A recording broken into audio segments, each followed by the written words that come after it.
সত্য ঘটনায় অবলম্বনে নিম্নলিখিত অভিনেত্রী মেহজাবিন চৌধুরী সিনেমার প্রিয় মালতী মুক্তি পেতে যাচ্ছে ওটিটি প্ল্যাটফর্ম চারদিকে। আগামী 6 ফেব্রুয়ারি রাত 8টায় সিনেমাটি মুক্তি পাবে চারদিতে।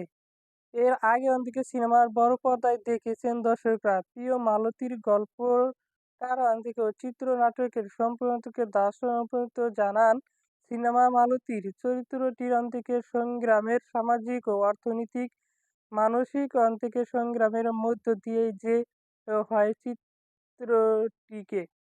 দেশের অনেক নারীর জীবনে এমন ঘটনা আছে, জীবন সংসারের পাশাপাশি পরিচালিত কিছু নিয়মকে প্রশ্ন করেছে পরিচালক। প্রেক্ষাগৃহে সিনেমাটি মুক্তি পায় 2024 সালে 20 ডিসেম্বর। এই সিনেমার মাধ্যমে বড় পর্দার অভিনীত হন মেহজাবিন পরিচালিত এই দর্শন থেকে এর মাধ্যমে আত্মপ্রকাশ করেন সিনেমার নির্মাতা হিসাবে।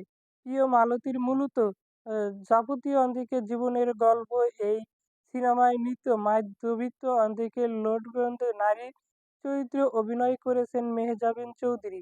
সিনেমা তার নাম মালতী রানী দাস। পলাশ কুমার দাসের সঙ্গে জীবনের নতুন অধ্যায়।